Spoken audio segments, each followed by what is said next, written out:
Okay, everyone, we're going to go ahead and get going. Thank you for joining us today. My name is Dan Kovatz. I'm the Executive Director of the Illinois Democratic County Chairs Association. Today is our first virtual live training event. We're going to be doing a Precinct Committeeperson training. Thank you for being a part of it. It's the first time we're trying something like this, and we've got a lot of confidence that this is going to go well. A couple of things before I kick it to our presenter that I want us to be mindful of. The training itself is going to run about an hour. We're going to have a lot of Q&A during the event. So a couple of things I ask from each of you as we get started. One, be respectful of everyone's comments. Everyone is going to be muted throughout the entire training. If you have questions, comments, concerns, there is a chat box in Zoom. It's in the middle of your screen. We already have somebody that is posting in there. So please drop any questions you have in there. Then ask that you be present during the training itself. As I said, it's going to be about an hour. So if you need to get up, stretch your legs, go get a glass of water, do so now. Before we get really into the thick of the training, so that you can kind of get dialed in once we get going. The last thing is there's no stupid questions here. We've got a lot of different people that are on with various degrees of experience, some 30 plus years precinct committee persons, some brand new, just elected. So there's no bad questions, so please drop them in the chat. If we get to we will try to get to as many of them as we can today. If not, we will definitely follow up afterwards. If there's something that comes up in the training that you might want some more information on, I'm going to put my contact information in the chat box along with our presenters' contact info. Reach out to us. We're also we're recording the training as well, and it'll be posted to our YouTube page later this afternoon. So without further ado, I'd like to introduce our presenter for the training. Our presenter is Bill Houlihan, is a friend to many of us. He is the State Central Committeeman for the 18th Congressional District. He's also the State Director for U.S. Senator Dick Durbin. And he is going to go over the committee person training because he is a committee person like many of us, and has used a lot of these skills during his time as a PC. So with that, I will turn it over to Bill. Thanks, Dan. So I was saying good afternoon. Hope everyone's doing well on June 13th, 143 days until Election Day. And I used to say at these kind of trainings all the time, we win elections on Election Day. That is very, very true, but there are so many people that now vote by mail and vote early that we have to start our game much earlier. So what I like to do is let you know that I've been a precinct committeeman. I got elected to my 19th term on March 17th. My first 2 years I was on Eastern Illinois student and was a precinct committeeman there. In 1983, I was working for the Illinois Senate Democrats. Phil Rock was the Senate president. I'm sure there's some people on the call that remember Senator Phil Rock. He was the longest serving Senate president for 14 years. And he decided that summer that he wanted to run for United States Senate. And we had a number of people that wanted to run for United States Senate. Then Congressman Paul Simon was interested. Alex Seith in 1978 was a Democratic nominee. He was interested. Our comptroller at the time was Roland Burris, and Roland Burris wanted to run. So we had 4 really well-qualified candidates. So I went to my Democratic precinct committeeman in Springfield, and he said he didn't know who he was going to support for precinct committeeman. So I said, for United States Senator. And I said, well, I'm supporting Phil Rock. I'd really like you to support Senator Rock. And he said, I've heard good things about him. I think I can do it. I said, well, give me your petition and I'll circulate yours as I circulate Phil Rock's in the neighborhood. Well, a couple of weeks went by and a neighbor across the street stopped by and said, you know, I signed your petition for United States Senator for Phil Rock, but I also was asked by the Democratic Precinct Committeeman if I would sign for Paul Simon. And I didn't know if I could, and he really didn't know if I could sign the petition or not. You can sign for as many candidates of the same political party as you want. That was the law at the time. That's the law today. So I called him up on the phone and said, you know, hey, what's going on now that you're circulating someone else's petition for United States Senate instead of Phil Rock? He said, well, Paul Simon's a downstater and I'm going to support him. And I said, well, I'm going to run against you for precinct committeeman. He said, really? I said, yep, I'm going to run against you for precinct committeeman. I said, okay. I said, I wish you wouldn't. I said, well, I wish you wouldn't have circulated the other guy's petition without talking to me. So I went out and knocked on every Democrat door in the precinct and a few more, and I got 79 signatures. You need 10 to get on the ballot. He filed 10, I filed 79. I sent a thank you to everybody that signed my petition and then knocked on their door 2 more times and mailed them a letter. When they counted the votes on election night, I had 73 votes and he had 9. He was no longer the precinct committeeman. So the Democrat county chairman at that time was a guy by the name of Tom Pape in Sangamon County. And he said, would you put down on paper what you did? And that's what Dan emailed around to you, how to get ready before you go out and talk to people in your precinct. And we'll talk about what it means with COVID-19. So under the old, we didn't have Vote Builder like we have today. We just had the precinct list from the county clerk. And I used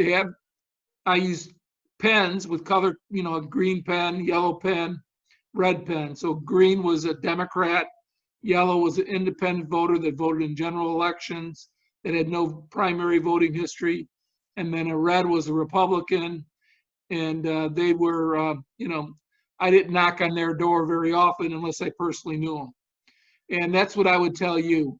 In the last presidential election, 98% of the people that supported Hillary Clinton or Bernie Sanders in the primary voted for her for president of the United States.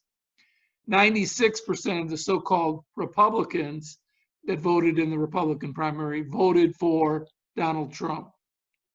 So it's pretty hard to get a Republican. Just look at yourself.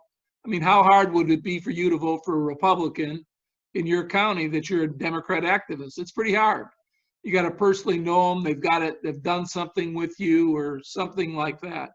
So there's maybe 20, 30, 40 doors in my precinct I'll knock on. So I always start initially with my base, my Democrats. I go out and talk to them, let them know. If you're a first-time committeeman, what I always tell them, prepare a bio and give it to the voter. And that in the bio would include your name, your spouse's name, if you have any kids, where you work, where you went to school, you know, if you want to admit, you know, what religion you are, or any of that kind of stuff, and put it on a one-pager and give it to people in your precinct. And at the same time, when you give it to them, you want to talk to them about what's going on, because you're starting to build that relationship. So if you knock the Democrats, your pitch to them is a little bit different than it would be to independents. Your pitch to Republicans would be different than it would be to Democrats. But I want you to understand that our job as precinct committeemen is to turn out the Democrat vote.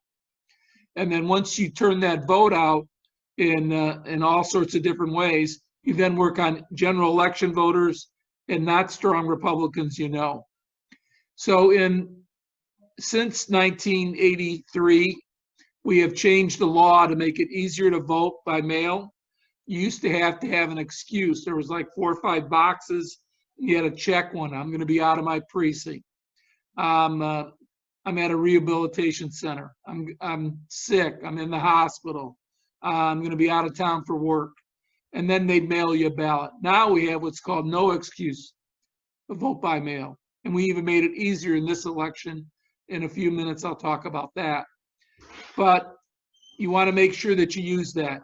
In the 2018 election in the state of Illinois, we had just over 4 million people voted in that election for governor, 59%. of the average of the available voters in the state of Illinois voted, which was 10% higher than 2014. But we had 400,000 people vote by mail.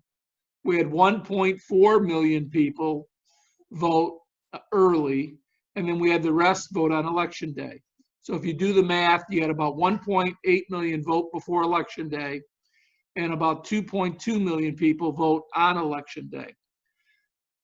I tell you that because it used to be the old rule of thumb is that you'd start working your precinct mid-September, 1st of October. Now the law is 40 days before the election, you can start voting early, 40 days before. So you got to start talking to people in your neighborhood in August, maybe even July. And I always try to break it down where you don't try to do it in just a couple of weekends, where you try to do 25 to 35 doors a weekend. So it's more doable and you're talking to people. And when you're talking to Democrats, you're getting good feedback. When you're talking to independents, you're getting an idea what they think and what you need to do to pitch them. Republicans, it's a much more difficult pitch. It's worthwhile, like I said, if you have a relationship with them. So I go around and talk to the Democrats, then talk to the general election voters, then talk to the Republicans. And I always have a letter that I bring along with the literature. And I know you can't see this, but I do a letter in my precinct every election and state who I'm supporting for office. And if they need a vote by mail application, if they have any questions, they've got my email address and my cell phone. On the back side of my letter is the sample ballot. Every precinct committeeman, the county clerk, has to have an individual specimen sample ballot for every precinct in the county. So I get that. I mark all the Democrats. I put that on the back side. If I get literature, I usually fold it in half and put the literature in the middle and then bring it to their door and talk to them about it. So when you go to the door, you can talk, in my opinion, up to 3 candidates. So of course, this election, I'd be knocking on someone's door. I'd be talking about making sure that Joe Biden is the next president of the United States and try to get confirmation from the voter. And you want to look at them and you want to ask them this question after you give them the pitch. Can I count on you to support Joe Biden for president of the United States? And at that point, they're going to say, I think so. Oh, yes, definitely. Those kind of things. And then you would mark your list. That would be a plus voter. If they said something like, oh, I need a little bit more information, I'm undecided, I voted for Trump in the last election, but I'm thinking about voting for Biden this time, you mark your list undecided. If they said, oh, I'm going to vote for Trump, I usually tell them that I hope you just heard recently, but the county clerk in our county changed the election from November 3rd to November 5th. It's on a Thursday, so you don't have to vote on Tuesday. That Republicans vote on Thursday. I'm kidding. I don't say that. But I wanted to let them know that they're, the Republicans, I don't do anything. So if a Republican in my precinct calls me and says, do you have an application by vote by mail? I say 7536740. And they said, what's that? I said, that's the county clerk's office. If a Democrat calls me, I'll bring it over to their house. I'll put my own stamp on it and mail it to the county clerk. That's what you have to do. That's what our job is, to get the Democrat vote out. So we've talked about what it is. So you want to be able to mark your list, go through that card I put together that says this is the reasons why. I think it's always important to find any information you can. You knock on the door, and for example, I'll tell 2 quick stories. You knock on the door and the dog gets out. You help the dog get in. They're a little frustrated. The next time you knock on the door, you want to start your conversation off with, how's the dog doing? Does the dog get out very often? You're building that relationship with the voter. We had different neighbors than we have next to our house, but there was a couple that lived next door to us, and my son Neil was about 9 years old, and he wanted to go with me door to door one time, and I was going door to door on the street, and I knocked on the door, and the woman answered, She was an unregistered voter. I tried to get her registered to vote, and she would never register to vote. And so I said, you know, is your husband in? She got her husband. He came to the door. I gave him the pitch and the letter. But as the woman was walking away, Neil said to me, Dad, why didn't you talk to Julie? And I said, I didn't talk to Julie because she's not a registered voter. And then my son says, why aren't you a registered voter? Well, later that day, she called me and I ended up registering her to vote. So there's all sorts of different things that happen. But if you put that stuff down and then you put it in Vote Builder, you're going to begin to develop the relationship in your neighborhood. I think it's very important that you talk to the Democrats, as I said. You look for things that you can get them to do. If they're very optimistic, you ask them if you can put a sign in their yard and anything like that. Would they mind volunteering for the Democrat Party? But the important thing is trying to ask that question. Can I count on your support for Dick Durbin to be reelected United States Senator? Can I count on your support for Mike Drake to be state's attorney in Sangamon County? Those are the kind of things you got to be able to ask them. You got to look at their eyes. And I've got a bunch of reasons why they may say no. They may be undecided. You know, if they're looking down at their shoes or they say it's their business, you know, they're probably not leaning our direction, folks. It doesn't mean we shouldn't go back to them. But for an independent voter, they need anywhere from 5+ contacts. That doesn't all have to be by the precinct committeeman, but they got to see a sign in the yard. They got to get a piece of mail. They got to hear a radio spot. Maybe they see a TV commercial. All those kind of things move voters. The other thing about independent general election voters, they're more likely, they like to vote for the winner. So they make up their minds normally late in the process. So you want to make sure that you're talking to them as frequently as you can during this process, those that you know that are undecided. So you go through, you spend the time knocking on doors, marking your list, and then you got to make a promise to Dan and I today. You've got to take election day off. You've got to be in your precinct on election day. It doesn't mean you got to be there from 5:45 in the morning to 7 o'clock. You got to be there at the high profile times, 5:45 to about 8:30, 11 to about 1:30, and then 4 o'clock to the polls close. You want to make sure you're in there. And you can be there by, you get a credential from your county chair, the Democrat county chair, or a candidate that's running for local office, and you can be in the precinct on election day. You can't wear a button, you can't do any electioneering, but what I do is I stand up right next to the judges. I've been precinct committeeman in the precinct I'm in now for 24 years. I know everybody by first name just about in the precinct, the Democrats and the Republicans. And I say to each of them as they come in, thanks for voting. And they shake their hand. Those that will shake my hand, I shake their hands. So that's a little bit different now with COVID because, you know, we're not going to be shaking hands. We're not going to be doing fist bumps and things like that. But it's one more time you as the precinct committeeman can look in that voter's eyes and say, just thanks for voting. And you're reinforcing everything that you have done up to that point. Hey, Bill, sample, yes. Before we get into some of the sample ballot stuff, we are starting to get some questions in, and remind everyone to put any questions in the chat. But we did get a question on how do you determine Democratic voter or an independent voter, and what data do you work from? Is it voting primary history, ballots, or scoring and vote builder? How do you determine that? I use both of them, primary voting history and the scoring and vote builder. I think it's the best way to go about it. If you personally know the person, you know, we had a state Senate race. I think it was 2014. No, maybe it was 2014 or 2016. We had a Republican state senator that was not doing well with Bruce Rauner. Bruce Rauner found someone to run against him. I had 39 people that were Democrats in the 2014 election that voted in the Republican primary. And they voted because they didn't want Rauner's guy to win. They voted for the Republican Sam McCann, hoping that he would vote more and more, and he was endorsed by labor.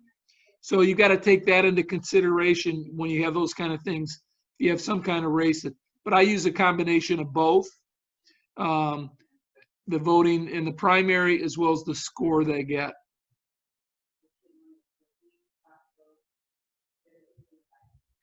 Okay, another one, and if you want to push this until after you finish with some of this stuff, is how do we incorporate all of this when we know we can't, where we might not be able to knock doors during this election cycle? That's a great question. You might as well talk about it now. Dan and I are from Sangamon County, and we nominated a couple people that they didn't get nominated in the primary. We had a meeting after the county convention, and we asked them to run for state's attorney or county board. And we had to get signatures for them to get on the ballot. So what I did in my precinct is, I wore a mask. And what I did was I called my strong Democrats that voted in 2 or 3 Democrat primaries in a row. And I called them and said, I'm going to be on your street Sunday from 2 to 4 o'clock.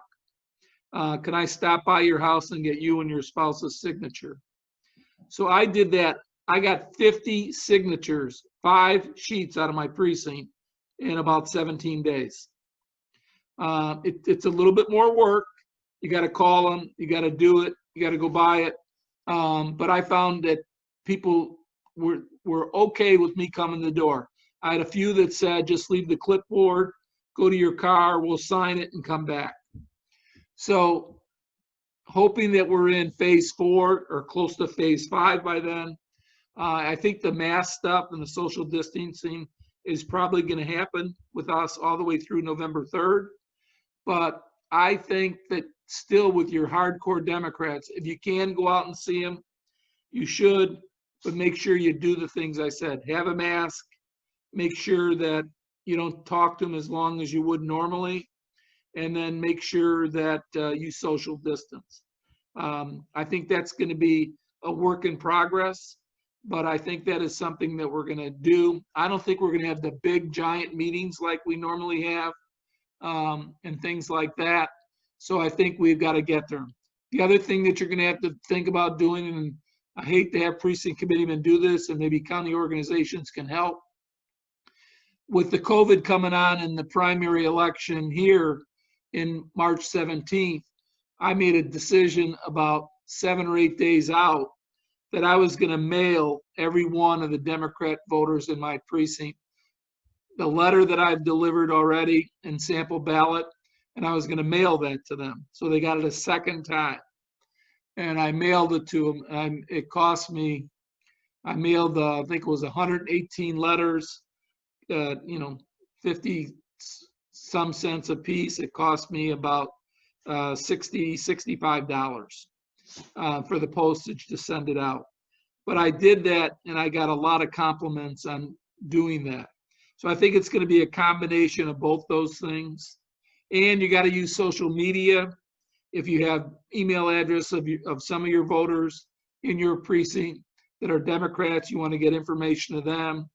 I think we've got to go back to some of the things when, 40, 50 years ago that we used, where we used to have what's called block captains, where someone's responsible just for that block and letting people know on that block. Sometimes it's easier for a neighbor to talk to a neighbor that live on the next door to them than it is for a precinct committeeman. But like I said, that's going to be a work in progress.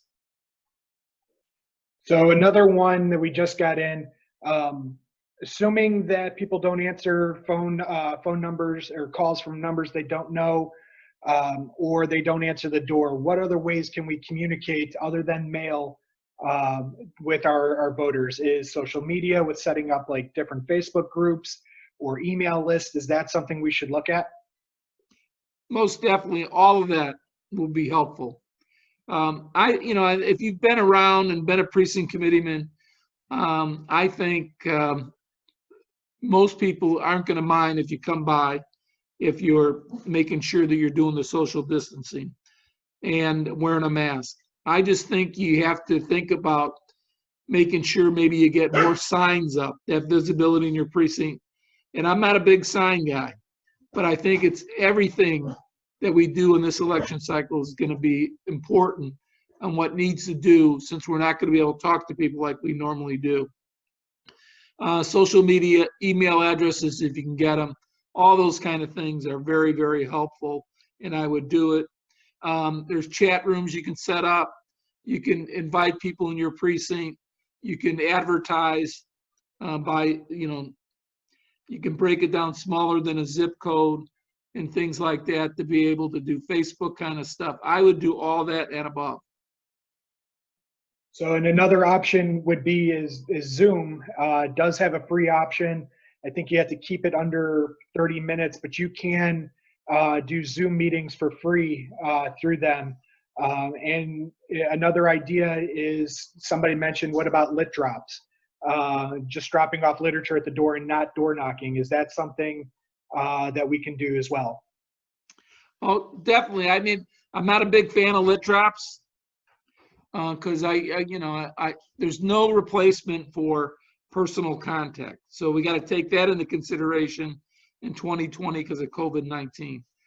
So, but if you're going to do a lit drop, I'd make sure it's a letter. It's got your name on it prominently says that you're the Democratic Precinct Committeeman for that neighborhood. Those kind of things I think work. If you're just dropping Biden's literature at the door, most voters just pick it up and throw it in the trash or the recycling bin. Same thing with Republicans. My Republican Precinct Committeeman, I love her. She's been around for about 8 years, and she is 85 years old now. And she told me when she first got elected in 2014 that she said she was appointed and then elected in 2014. She said, I told the leadership that I'd be precinct committeeman, but I was not going to knock on one door.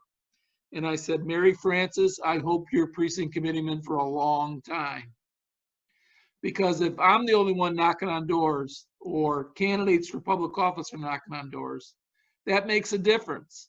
If she's not doing it, and the Republicans in our county, I don't know in yours, but in our county, they have a little litter bag that says vote Republican, and they stuff all the Republican literature in it, and they just bring it by. That she hires a couple of young guys, and they deliver one to every door, Democrats included. I love it. I love that they give us that literature, because if they're giving it to us as a Democrat, we're recycling it or shredding it, and it's not going to a potential independent voter or Republican voter. Okay, so we're up to date on questions. So why don't we talk a little bit more about, you started on election day for the committee person, some of the stuff that we can be doing on election day. Well, right before I do that, I want to talk about the law that was just passed. Hasn't been signed yet, but I hear it's going to be signed this upcoming week. Vote by mail.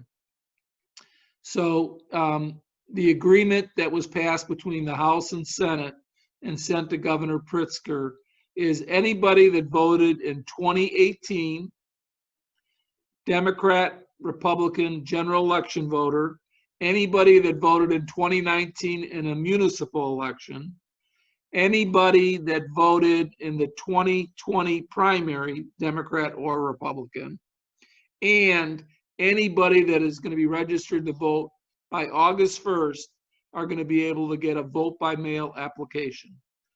The initial vote by mail application will go to every voter in the state. They're thinking it's about 4.3 million people are going to get that.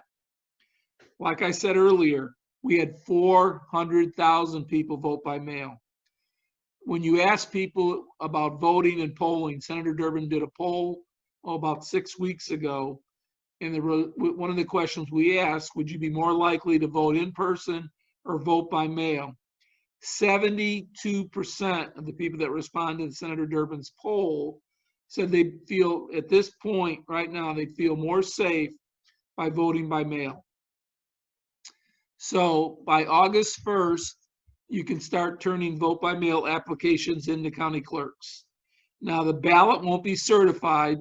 So once the ballot's certified, which is usually late August and maybe early September, then they've got to get the ballots out the military folks first, and then they start sending vote by mail ballots. So once they start sending them, the law is once they receive that application to vote by mail, the county clerk election authority has 2 business days to get that ballot back to the voter. They've got to mail it out. And then the Democratic county chairs, the Democratic Party of Illinois, in the State Board of Elections, will all get a list every night from all election authorities in the state sent to the state board saying who made application and who filed and who mailed the ballot when they mailed the ballot out.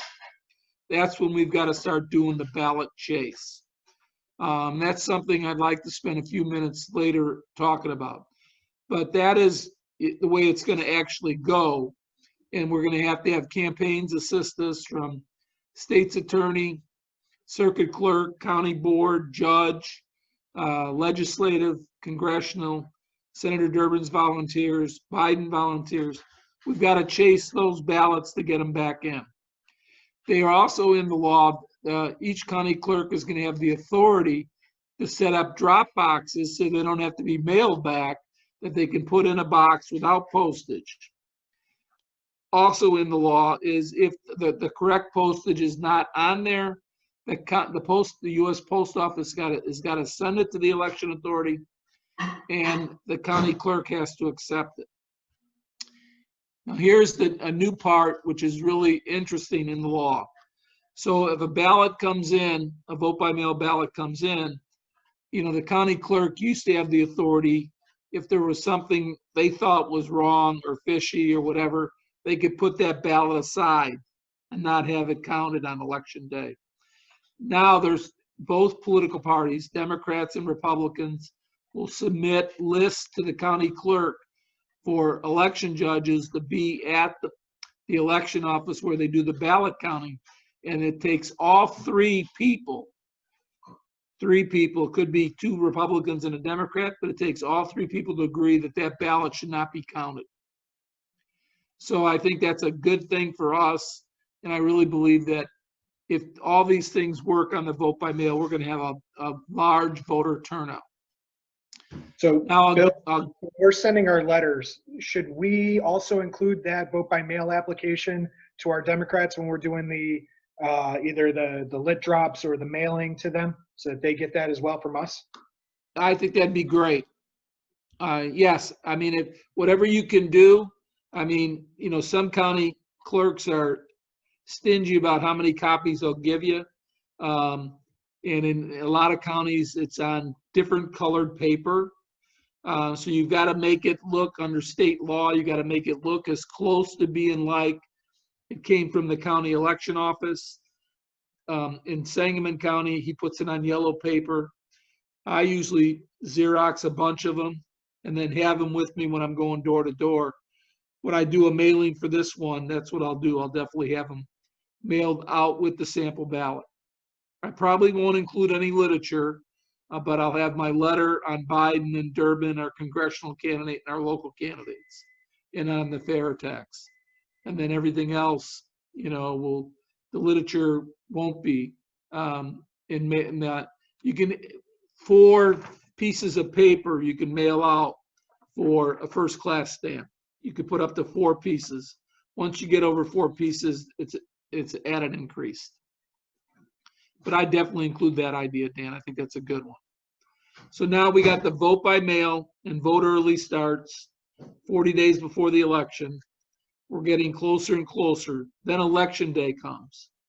And as I started to say earlier, I usually stand for the most part when I first get there in the morning, give them my credential. I have my list. I mark my list. And I like my Republican precinct committeeman. She's got the list from the county clerk's office.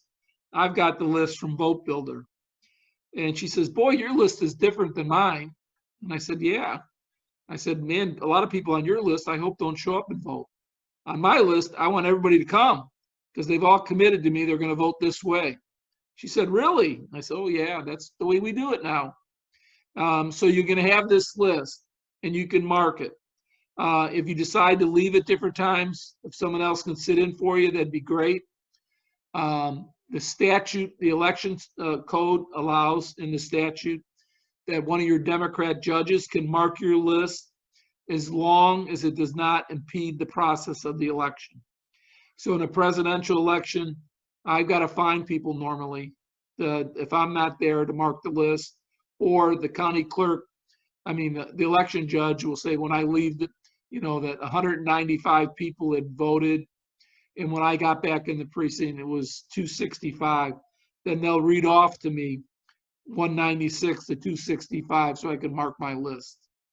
But if you can have somebody there mark your list. Why is that important? When you make your final push from 4 to 7 o'clock to turn people out to vote, either by probably calling them on the phone now because of the COVID-19. So you want to be able to do that to turn them out to vote, because you want to remind them. I asked my 2 Democratic election judges in my precinct, starting on the Sunday before election, to call every Democrat in the precinct to remind them that we're voting at the VFW on Old Jacksonville Road and that we're looking for them to be voting Democratic. And they do that for me. They split the list up. They make, about 75 calls a piece. And then that is the list that I'll use when I go out to try to get the vote back in or call them. So when you're talking to hardcore Democrats, when you can, in your precinct, and you're meeting them for the first time or this time, if you can get a cell phone number, that's great, so you can get them. A guy in the 2014 election, Jimmy, good guy, Democrat. I get him to contribute to just about anything for a local candidate. I could put as many signs. I could go to his house. I could have 9 different petitions. He'd sign every one of them. Jimmy worked for the Secretary of State, and he would come in and vote like in the first hour. And in the 2014 gubernatorial election, he hadn't voted yet. And, I looked and said, man, that doesn't sound right. So it was about 5 o'clock. My election judge, Carol, said, I asked her, I said, has Jimmy been in the vote? And she said, no, he hasn't. So I called him at home. And of course, Jimmy said, Bill, I voted. And I said, man, you're still on the list. You haven't voted. He said, I voted. And so I went back and I talked to the judges, the Democrat judges again, and they said, no, he hadn't voted. So I waited about another hour and I called him again and said, Jimmy, you haven't voted yet. And he said, Bill, I voted. And I said, Jimmy, do me a favor. And he said, what's that? He said, come vote a second time. He walked in about 6:30 that night and voted. And then after he voted, and it was his first time, not his second time, it was his first time, he said, I was just having a bad day and I wasn't planning on voting. He said, thanks for calling me. And he came and voted straight Democrat. Those are the kind of things you learn when you're in your precinct on election day. And all of you guys that are going to be doing this are going to have stories that you will be able to tell to other folks in your committee on what happens. But if you're going to do all this work, which I want you to do, and Dan wants you to do, and every candidate wants you to do, you got to be in your polling place on election day during the high voting times. And if you do that, you're going to make a difference.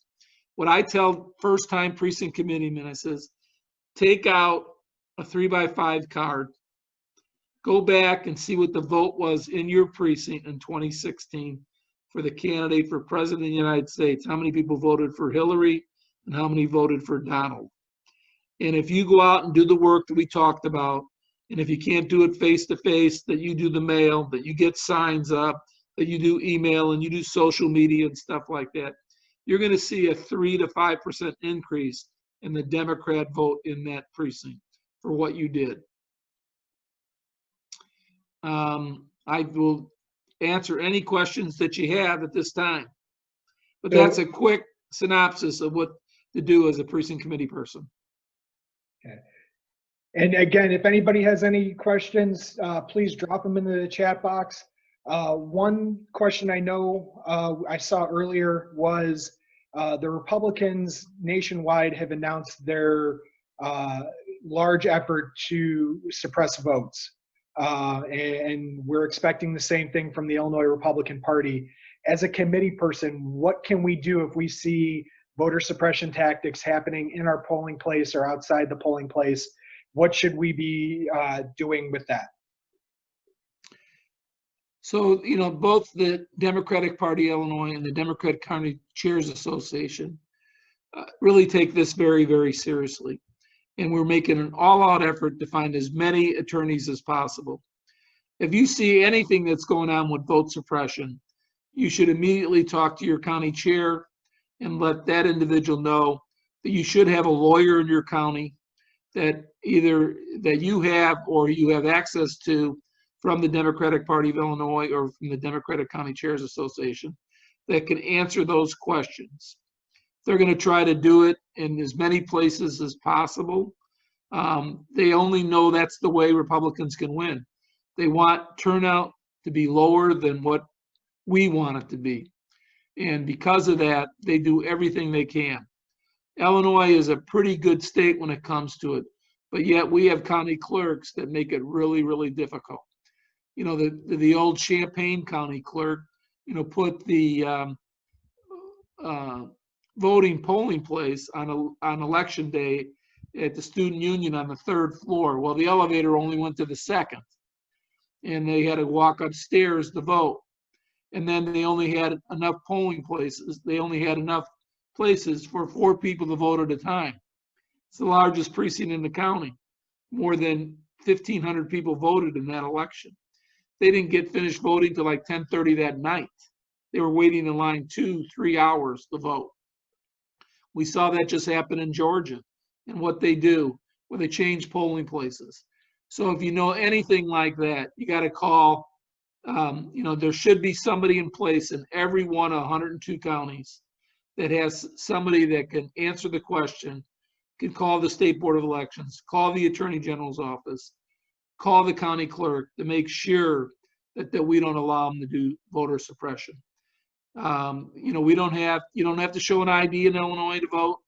You just come in, you give them your name and sign it, and you get in and you get out. The only time you have to show them an ID is if you vote early. And even then, in most cases, they don't even have to ask you. You give them your address if you're in the system that pulls up. Some county clerks want to see that ID. But I would make sure that if you've got African Americans or Latinos in your precinct, or you've got polling places that have just changed lately, that's the way they suppress the vote. And they do it all over the country. They're really, really good at it. They hire they hire policemen that are not on the list, don't have to be police officers for the day, to be in precincts just to sort of intimidate people. So you should understand that it does happen in Illinois. It happens more in downstate Illinois than it does in the Chicago metropolitan area. But the first thing you've got to do, don't wait to see it or hear it a second time. The first time you hear anything about voter suppression, you've got to call the person that gets assigned by the county chairs of the Democratic Party of Illinois. Okay. As a committee person, how do we go about registering new voters? Or if we come to a door or we call a voter, a reliable Democratic voter, and they say, my son or daughter just turned 18, what's the best way for us to get that new voter registered? Well, yeah, if you have, every precinct committeeman is a deputy registrar. You've got to be sworn in by the county clerk, and you can register them to vote. And then you got to turn that in 28 days before the election. So the election is November 3rd, so you got to turn that in around November 4th or 5th. Excuse me, October 4th or 5th. Otherwise, you can register to vote on election day and vote. Now, when you you're registering, you're going to have to show an ID, 2 pieces of identification under Illinois law to register to vote. Unless you are getting your driver's license or something like that renewed, you can register that way, or you're getting some sort of service from one, I think there's 3 or 4 state agencies that can do it. But if their family is okay with it and they're home this summer, they haven't went away to school, you can go by their house with their parents and their understanding, wear a mask and register them to vote. That's what I would do. If they're going to be away at campus, we have to take into consideration how badly we need that vote. If they're in the 13th congressional district and they're going to the U of I or Illinois State or Southern Illinois, Edwardsville, Betsy Londrigan needs that vote. So we may not want them to register to vote in Pike County, and instead they're going to school there. We'll make sure they register at their school where there's a very contested congressional race. Okay. Bill, what would you consider the high traffic voting times during the day, and when should we be in our precincts then on election day during those times?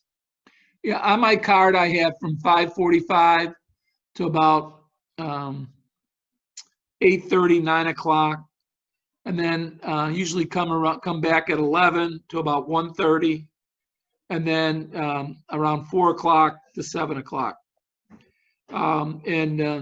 This part we didn't talk about, but I'll mention it now. A lot of precincts, more and more precincts are actually tabulating the vote in your precinct on election day. Not all, but a lot more precincts are doing it. So you've got to be in the precinct.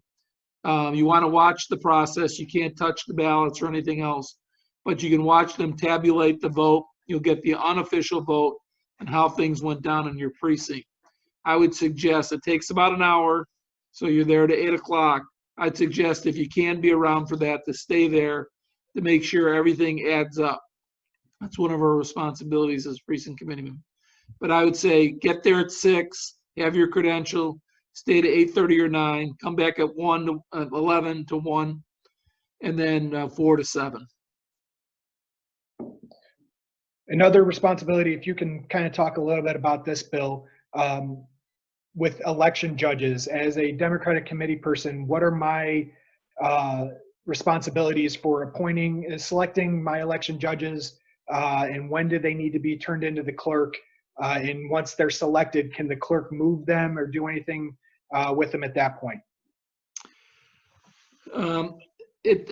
It depends. I mean, each county does it a little differently. Right now, most of all the election judges, the State Board of Elections moved it up to the end of May to get your stuff in, and you could nominate 2 people to be election judges. You can have other people in your precinct to be election judges, even though they may not work in your precinct. They would be at what's called the supplemental list. I think it's a very, very important responsibility. One of the most important responsibilities that a precinct committeeman has is making sure they get folks that are going to, go to the school and get the training and then be there on election day. We saw that 25% of the election judges statewide did not show up on March 17th. And some precincts only had 2 judges because, most county clerks only had 3. In the legislation that was adopted on vote by mail, we're supposed to have 5 election judges in every precinct in the state, but they gave some leeway to the county clerks that if there is an overwhelming vote, and everybody has a different definition for overwhelming, but if there's a big vote by mail in your precinct, they may be able to reduce the number of election judges from 5 to 3 because they're going to need to hire more people to process the vote by mail ballots so they get counted on election day. So it's a very important thing. So if the county chairs that are on, if you've not talked to the county clerk or your county board chair, normally the list goes from the county chair, Democrat county chair, to the county clerk, and the county clerk then submits that list to the county board, and the county board adopts that list for the next 2 years. Okay.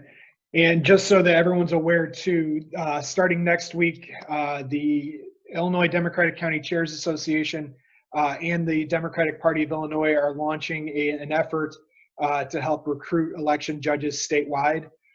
Those names will come to us once we solicit them, and then we will send them to the county chairs for screening and hopefully placing them in the precincts for election day. So we have a couple more questions here, and I want to be mindful of everyone's time.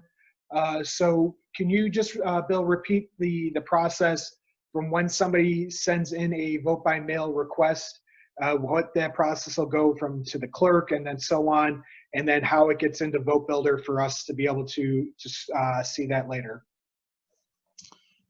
So as I said earlier, August 1st is the first day county clerks and election authorities can start to receive vote by mail applications. That does not mean that the ballot's ready.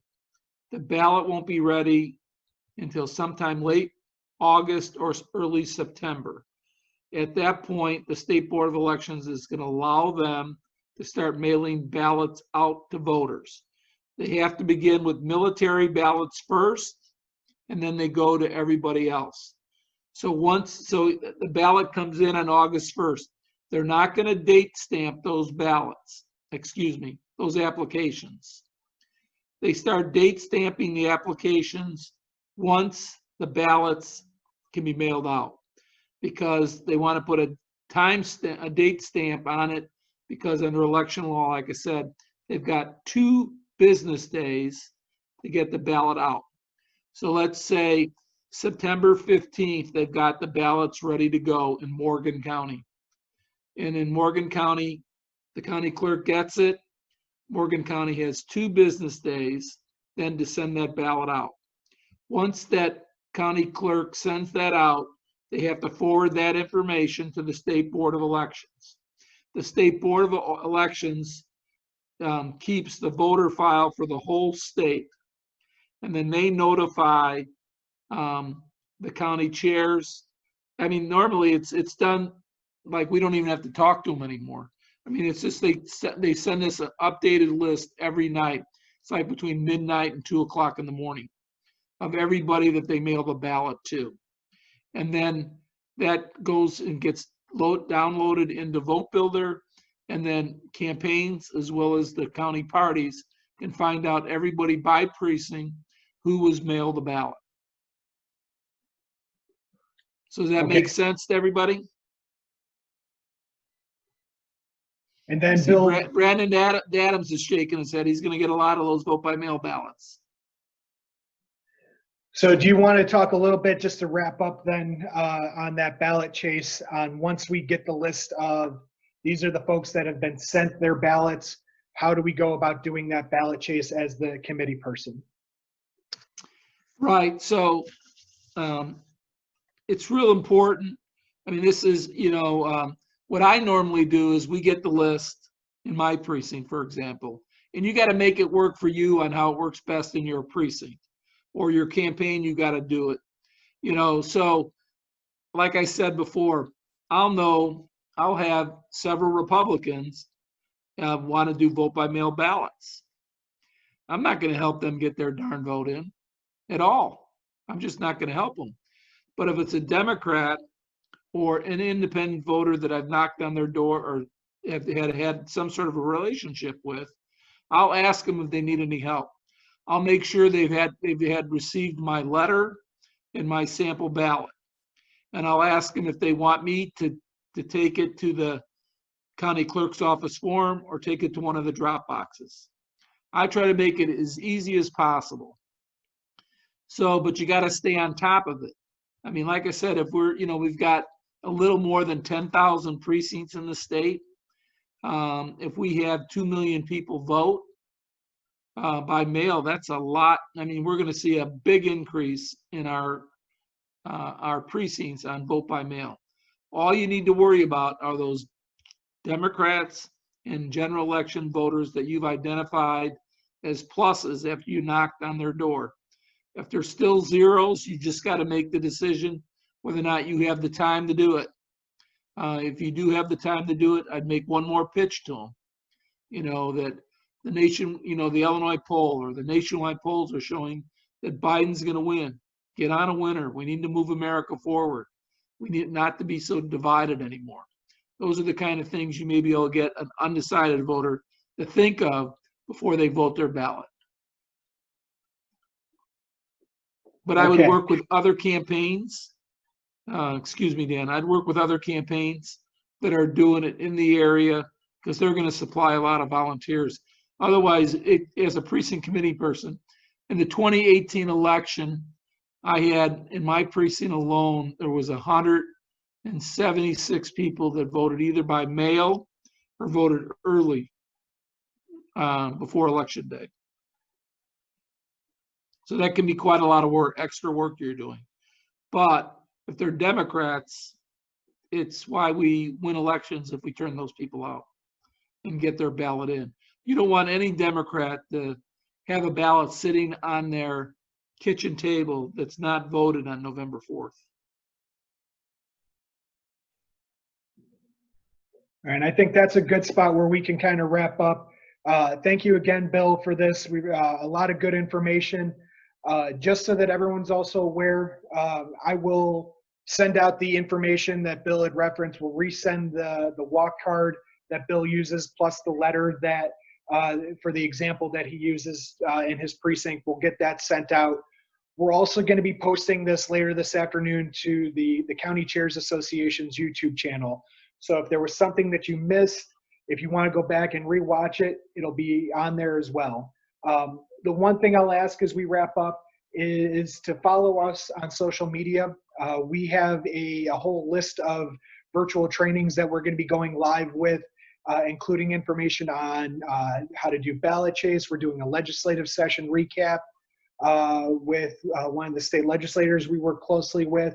We're doing a lot of interactive type trainings, and we want to get as much of that information out as possible. So please keep an eye on our social media, on Facebook, on Twitter. We will have it all posted there.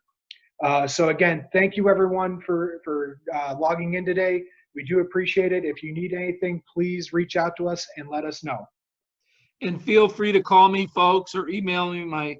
Dan's going to put my cell phone number. Call me and I'll call you back as soon as I can. I just think with 143 days out, folks, what we decide to do is going to make the difference whether or not we change the way this country's going. And I really feel good about it. I've been, Trump is a master at deception. We all know that. But we got to make sure that we turn everybody out to vote that we think will support Joe Biden.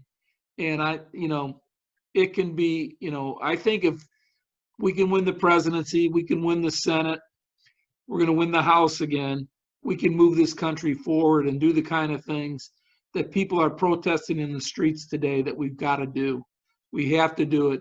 And when it comes to the Illinois General Assembly, we've got some terrific candidates. And I know I mentioned one, Brandon Adams is on. I know Brandon personally. I know the kind of effort that he has. He's got 8 counties that he runs in southwestern Illinois, from Morgan County all the way down to Calhoun County, where Illinois' greatest peaches are. You've got to make sure that you get out and help them because it'll make a difference. It will make a tremendous difference. And it'll be nice waking up or going to bed that night, November 3rd. Hopefully we'll go to bed at a decent time. But I don't want to go to bed like I did on 2016 when I couldn't believe I was trying to fall asleep and we had Donald Trump coming into office. And that was because Democrats stayed home in Democrat states, Pennsylvania, Michigan, Wisconsin. We don't have that problem in Illinois. I mean, in Senator Durbin's poll, Biden was beating Trump in Illinois by 22 points. I don't tell you that because I don't want you to work hard. I tell you that because we should make it 30 points. And if we make it 30 points, other Democrats down ballot will elect state's attorneys, will elect state reps, will elect county board members because we turn Democrat vote out. Thank you again, everyone, and we will talk with you later. Have a good day. Thanks, everybody.